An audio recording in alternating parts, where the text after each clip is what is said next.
Hello, villagers. This is Amy with the Village Hour, coming to you with 5 tips for getting your high school seniors ready for college.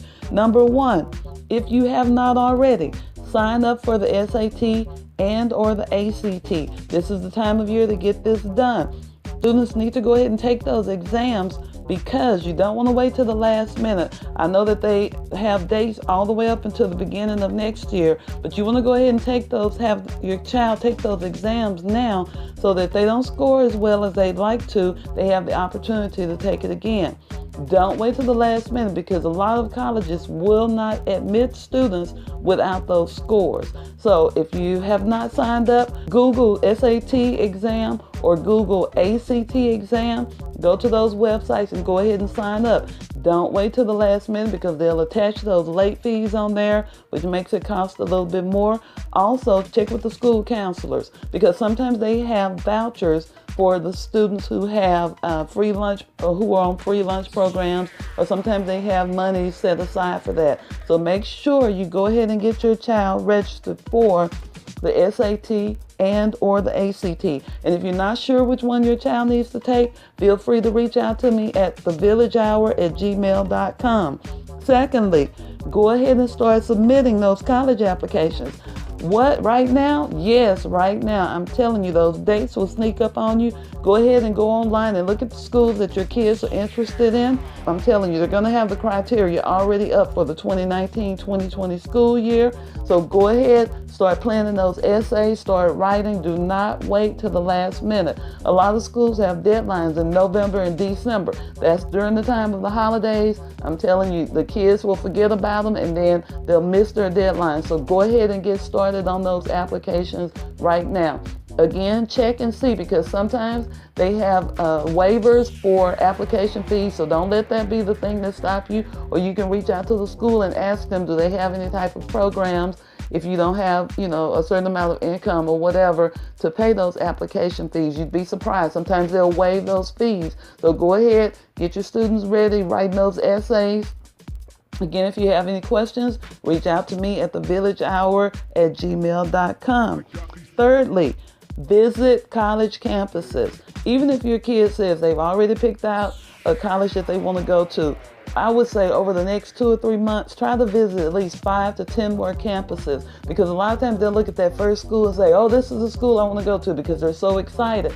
But go and visit other schools as well because sometimes the first choice does not pan out. So you want to have a backup plan. We all want the first school that we apply to, but sometimes it just does not work. So make sure you have a backup plan. Attend some of their functions. Don't just go to those orientations because they're going to make those sound as exciting and try to get you in. Go to some of the things that they have on campus. If they have football games or if they have some type of academic event, go to those events with your child so y'all can get a feel for the campus beforehand. Number 4, once your school is selected, once you've locked in, you and your child have talked about it and y'all have locked in a school, go ahead, especially if that school is going to be out of town or a good distance away, go ahead and start making trips down there and start getting your child plugged in. Go with them to find a church home. If you're a part of a social organization, go and check out and see if there's a branch of that organization there and get your kid plugged in. If there's relatives there, see if there's somebody who lives near your child so that if anything goes down, that they need to get to your kid before you can. You want to try to talk with family and friends that's in the area and let them know, hey, Roy is coming down here and I need for you to keep an eye out. Don't just send your babies off to those cities and they don't know anybody. Go ahead and start making preparation. Also start looking at employment opportunities. If your child's going to live on campus or not. If not, start looking at apartments. Start looking at the feasibility, how they're going to get transportation back and forth to school so that they're not trying to figure those things out at the beginning of the school year next year. The last thing I will say is to apply for scholarships right now. Right now. I'm telling you, those deadlines will sneak up on you and you'll look up and have missed all of the deadlines. And a lot of the scholarships want to be done before the Christmas break. The people that are giving the money, their fiscal year is just starting over again. This is September. So go ahead and look for those scholarship opportunities. Also, this is the time to do the financial aid form. So go to FAFSA.gov, G-O-V. Do not go to FAFSA.com unless you're trying to. FAFSA.com is an actual pay service that they tell you that they look for grants and loans, but you're paying them. FAFSA.gov is the one that you want to go to. That's the one with the federal government. They'll tell you if you're eligible for grants or loans or work study. Apply anyway. Even if you make a certain amount of money, don't let that intimidate you. You never know. It's better to apply and they say, no, we don't have any monies for you, than for there to be money and you don't know that it's available. Also, look for scholarship opportunities that might not be necessarily, in a book or online.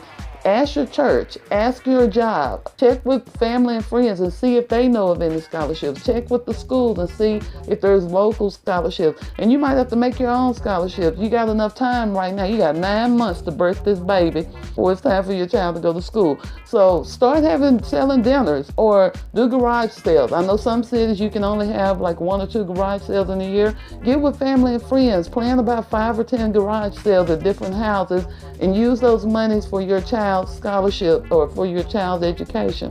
You want to have funds already ready for your child. You don't want them looking for money to go to school next summer or at the beginning of the school year.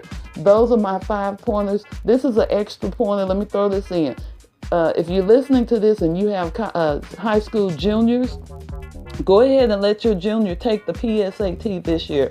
This is the year that they mark National Merit Scholars. That's a big deal. That is a big deal because a lot of colleges will waive tuition and fees for National Merit Scholars. If they're already high school seniors, it is too late. But if they are juniors, let them take it this year because if they get identified, they might get a free ride to college next year. So that's for high school juniors. Back to the seniors, I wish you all the best, all the love, all the success. And if you have questions, reach out to me at thevillagehour@gmail.com.